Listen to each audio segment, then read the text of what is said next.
Salvete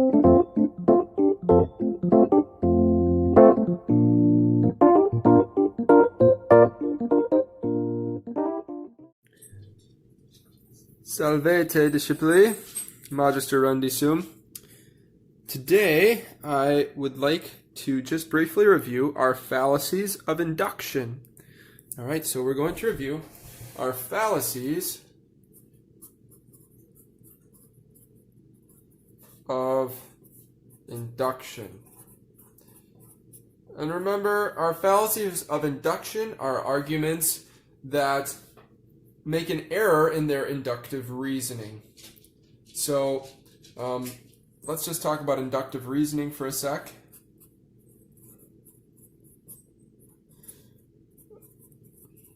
So inductive reasoning, remember, is when you take observable data, empirical facts, and you come to broad conclusions regarding empirical facts. So for example, every time you see an apple that's not being held by the tree, it falls to the ground. Or every time I let go of my pen, it drops. Okay, and from that we can come to the conclusion that all things of mass move towards the center of the earth, which we call the law of gravity. Okay, so our inductive reasoning is using empirical data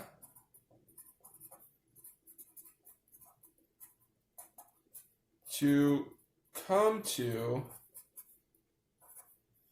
general conclusions. And our example of that we gave was, we figure out the law of gravity by every time we see an apple that detaches from the tree, it doesn't just float away, it falls to the ground. So there are a few different ways that someone could go wrong in their in their inductive reasoning. The first one that we discussed was what we call a sweeping generalization. A sweeping generalization. And with sweeping generalizations, remember that there's another name for them called fallacies of accident. Fallacies of accident. So let's just do an example of a sweeping generalization. So let's say we've got all mammals. Okay, here is our category of all mammals. Okay, and we've got our cow and our cat and our chicken, just kidding, our dog and our platypus. Okay, now cows, cats, dogs, and platypi are all part of the category of mammal. Now, let's say that you took something that's generally true about mammals and applied it to all mammals. So, cows give birth to live young and not to eggs. Cats give birth to live young and not to eggs. Dogs give birth to live young and not to eggs. So on the basis of those examples and that general rule of thumb, you might come to the conclusion that platypi as well give birth to live young, which we of course know not to be true. You would have just committed this sweeping generalization fallacy. So let me just represent that in a picture, right? So the cow gives birth to live young, the cat, the dog, and the platypus. So you say, oh, all mammals must give birth to live young. So give birth to live young, give birth to live young, give birth to live young, as opposed to giving birth to eggs.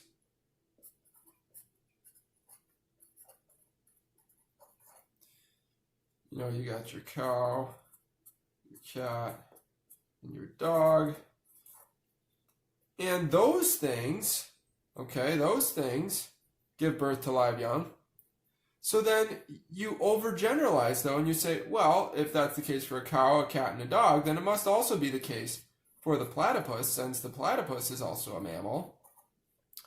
But you would have committed the sweeping generalization because, as we know, when we look at a platypus, well, don't think any of us have ever seen a platypus. If you have, leave a comment, and that'd be cool to know about. I don't know what a platypus exactly look like, but something like this, and they've got this, you know, their tail. Okay. And the platypus gives birth to eggs, and yet it is still a mammal.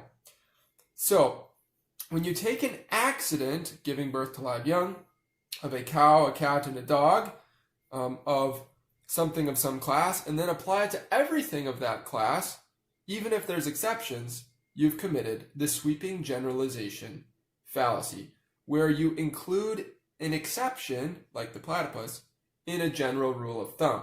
So, cows, cats, and dogs give birth to live young. Mammals generally give birth to live young, but that does not mean that platypi must give birth to live young. So there is one that's another fallacy that's strongly related to that, and that would be our hasty generalization fallacy. Our hasty generalization fallacy.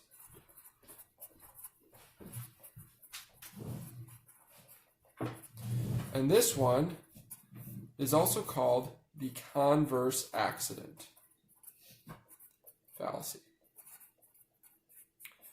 And in this fallacy, one takes a accident, a quality of something, and applies it to the whole category that that thing is in without enough samples. So let's do an example to make that more clear. So for example, a hasty generalization might take your platypus. Okay, might take your little platypus here. Okay. Here's our little platypus. I'm not going to draw the rest of him. It's going to take your platypus and say, look, the platypus gives birth with eggs, and he's a mammal. Okay, so I'll represent it a little more formally. Platypus gives birth to eggs. Platypus is a mammal. Therefore, mammals give birth to eggs as opposed to live young. Now, you see, this piece of evidence here, platypi giving birth to eggs, is not enough to come to the whole general conclusion that all mammals give birth to eggs. You would have come to that conclusion very hastily on the basis of far too few samples. You would need to look at not only platypi, but you'd also need to look at cows and dogs and cats. And if you would have done that, you would have, of course, come to the conclusion that no, not all mammals give birth to eggs, because obviously cows, dogs, and cats do not do that. So, a hasty generalization, the reason it's called converse accident is because you take an accident of a certain thing in some class, like the platypus in the class of mammals, and you apply that accident to everything of that class. All mammals give birth to eggs, when of course that's only true of the platypus. So it's coming to a conclusion on the basis of too few samples. All right, let's go on to our next fallacy. Yeah, let's go on to the next page.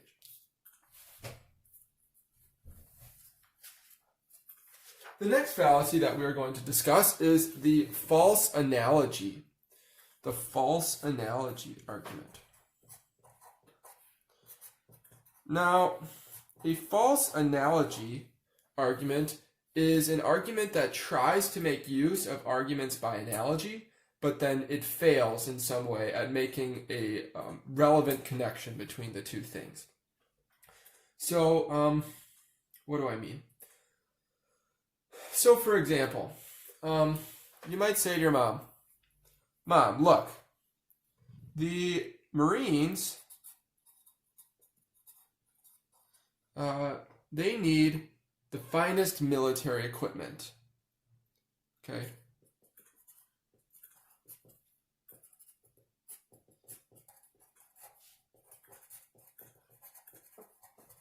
Okay.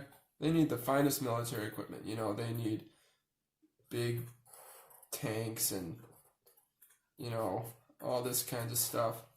And they need, you know, really cool uniforms and all that kind of stuff.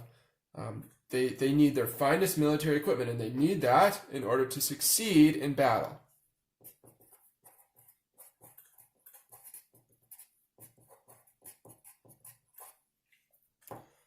And then you might say to your mom, Mom, just as Marines need the finest military equipment to succeed in battle, so I need a brand new computer or iPad in order to succeed in life. Mom, I need a new iPad to succeed in life. So just as the Marines need the finest military equipment to succeed in battle, you need this new iPad in order to succeed in life. So you're making an analogy, right? Marines succeed when they have good equipment. You will succeed if you have a new iPad, right? Well, obviously this is not a good analogy, right? The Marines need the finest military equipment to what end? Towards keeping us safe,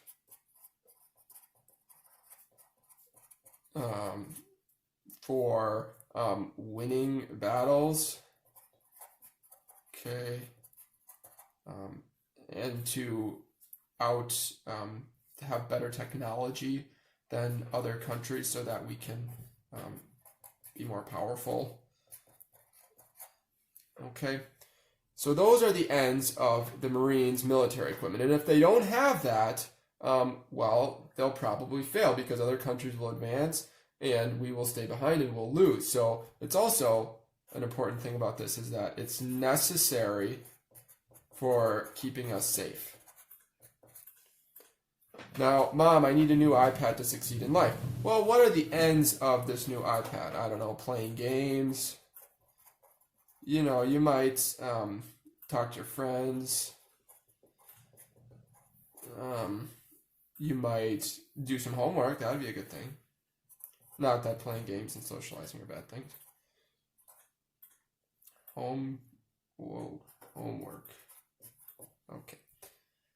Right, but perhaps you already have an iPad, but it's an older one. Or perhaps you already have a computer that you can do all these things on. Or perhaps, you know, you don't really need an iPad because you have a phone or something like that. Right, so notice how this is unnecessary for your success in life. And besides, what does success in life mean? It means, you know, loving God, getting to heaven, building community and friendships, things like that, growing in intelligence and wisdom. Those are all things that help us to succeed in life, which are a lot different than winning battles. Okay, so whereas their equipment is necessary, this piece of equipment is unnecessary towards the goals of life.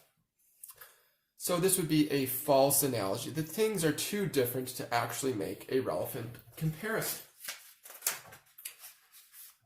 All right, the next one I'll talk about is false cause.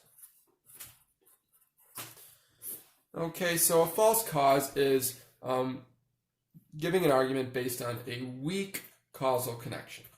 Okay, so for example, you might say,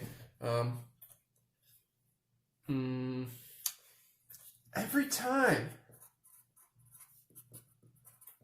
I wear my lucky pink socks, every time I wear my lucky pink socks, we win our basketball game.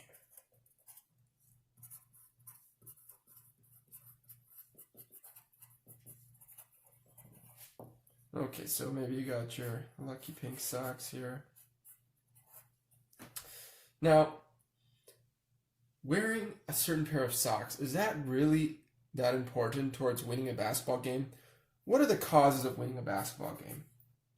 The skill of each of the teams, the practice put in, there's a little bit of chance involved, right? Whether this shot, went in or not, maybe that there could be some chance involved in that. But what about, is pink socks? How would they affect anything? I mean, you need to wear, enough socks so that your shoes aren't sliding around in your shoes, but, it seems a pretty irrelevant thing. And besides, the other team has a lot to do with it. Your other teammates have a lot to do with it. Your pink socks are not the cause of you winning the basketball game. So that would be a false cause. Sorry, your pink socks are not the cause of you winning the basketball game. Okay, the last one that I would like to talk to you about is fake precision. Okay, fake precision. And fake precision is basically just a misuse of statistics. Right, there's all kinds of ways that we can misuse and abuse statistics. So one of the ones that is listed here in your book says this. It says, a total of 33.4 million Americans will die of heart disease in the next decade. Don't you think it's time for you to get checked? So, this statistic, 33.4 million, will die of heart disease in the next decade.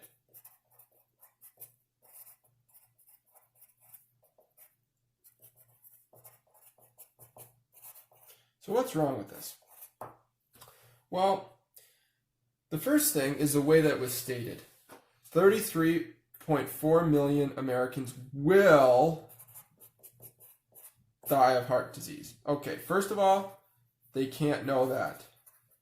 You cannot possibly predict how many people are going to die of heart disease in the next decade. You can't possibly predict that. Now, maybe what they mean is, in the past decade, this is about how many people have died relative to the population. Therefore, in the future, 33.4 million are likely to die of heart disease in the next decade. Okay? Why is this statistic also so uncertain? Well, there could be new advances of technology in the future.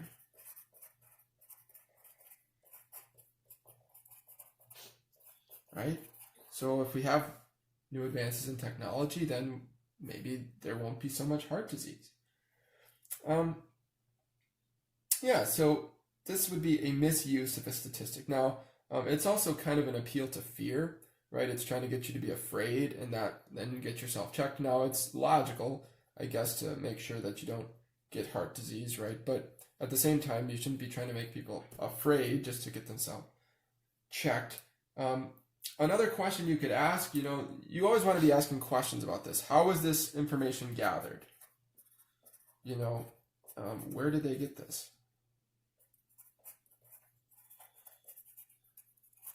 You might also want to ask, just to be a critical thinker, who is asking you this? Or, is it some greedy company that has some, product that they're trying to sell you?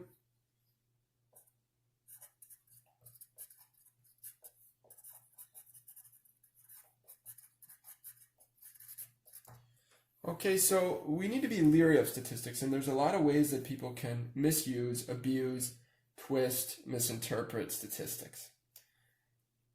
All right, and it also, they can give the illusion of being accurate or of being scientific when they use some kind of statistic, right? You can't argue with the facts, so they say. Anyway, so here are your fallacies of induction. Remember, inductive reasoning is using empirical, that is observable evidence, to come to general conclusions, right? Gravity, every time an apple falls off a tree, it goes to the ground. That's inductive reasoning, our conclusion of gravity. A sweeping generalization, it's overextending a generalization, right? Generally, mammals give birth to live young, but that doesn't mean that every mammal gives birth to live young. For example, platypuses don't. A hasty generalization is coming to a conclusion based on too few samples, right? Look, a platypus gives birth to eggs, therefore all mammals must give birth to eggs. No, you need to have a lot more. And if you look at the examples like cows, dogs, and cats, you'll find obviously that would be a hasty generalization.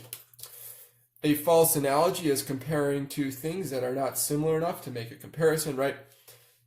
Although the Marines do need fine military equipment to succeed in battle because it's necessary for winning, you do not need an iPad in order to succeed in life. You do not need an iPad to grow in virtue, to be happy, to have friends, to grow in wisdom and knowledge. Now, while it could be useful for certain things, it's not necessarily especially that you need a new iPad. So one is necessary, one is unnecessary. This would be a false analogy. It's comparing two things that are not similar enough. False cause is assuming that something causes something when it really doesn't.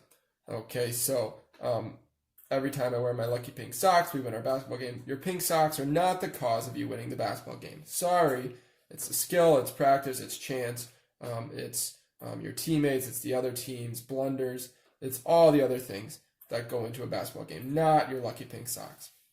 And then finally, fake precision. Fake precision is a misuse of statistics, a misapplication of statistics in any way, right? If someone says to you 33.4 million Americans will die of heart disease in the next decade, ask them, how can you possibly know that? That is a very precise statistic, and it's also very uncertain. That you can't possibly know that with certainty. Also, you want to ask, whenever you see a statistic, how is this info gathered? Who's asking you about this statistic? Who's using this statistic toward their own benefit? Are they misinterpreting it somehow to look a certain way? Are they just trying to look scientific? Okay, so there is our fallacies of induction, and I hope that prepares you properly to take this little quiz here.